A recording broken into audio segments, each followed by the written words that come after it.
In this video, I want to talk about some of the very common objections when people hear about the concept of enlarging the United States House of Representatives to a number beyond 435. What are the objections people think about?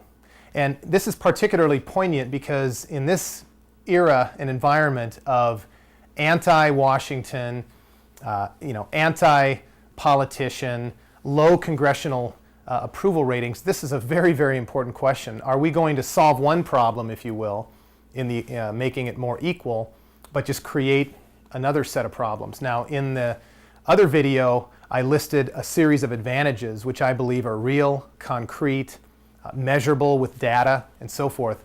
So I encourage you to look at the advantages of a larger House, but let me just comment briefly on some of the common objections that you hear there, and perhaps you have these as well.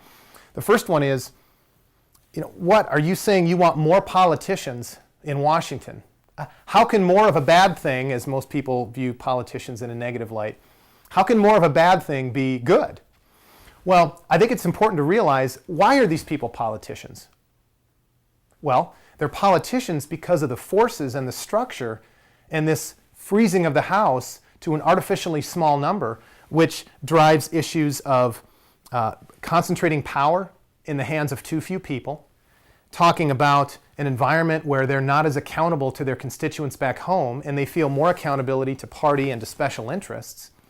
And also you've got a tremendous amount of money in the picture following relatively few people. So you have power, money, and unaccountability, which takes these people who, I believe most of them go to Washington with great hopes and they want to serve their country and serve their constituents, but the structure of the system itself turns, I believe, citizens into politicians because of the structure.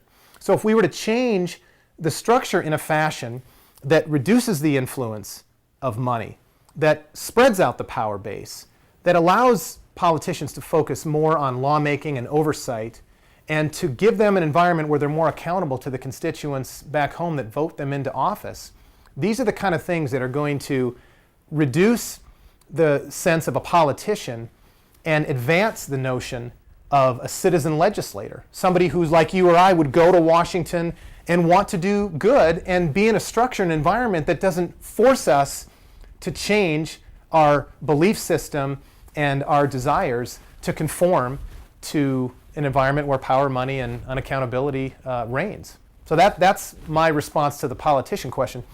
The second question is also a fair one, to say, well, won't you just create a body that's unwieldy, that's unmanageable? They won't get anything done, if, as the saying goes, if you enlarge beyond 435. Well, I have a couple of responses to that. The first is, it assumes that 435 is currently functioning and structuring properly. And I don't think anybody is going to say, at least the polls suggest, with the low congressional approval rating, people are very unhappy with the way Congress is performing now. So whatever's going on, 435 isn't a magic number because the House is not reflecting the will of the people in many cases. People not feeling represented. And I think let's look no further than this latest healthcare issue, which happened in 2009 on into 2010, where the vast majority of the American public was against it, but because you had a coercive environment that was forcing certain representatives to have to be quite pressured by the executive branch and by special interests and other things, they were able to influence a vote on something very dramatic in our country. Why? Because there were too few of them. So I don't picture that as a healthy environment. So when you talk about being unwieldy, also realize that the business of Congress and the House gets done in committees and subcommittees. They don't convene as a whole body of 435 to deliberate or discuss anything. In fact, that model has been in the historic relic section for quite some time.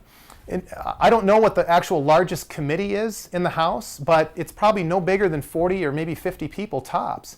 So you have just a small fraction of the House getting together to deliberate anything today anyway. So going from 435 to a larger number shouldn't make anything less wieldy. And in fact, with all of the technology of electronic voting, of the internet, video conferencing and email, all these kind of technology things that 100 years ago weren't even in the picture, let alone a reality. Very different picture today. So the unwieldy point, again, it's a naked assertion, one that the government incidentally used. Doesn't have any merit.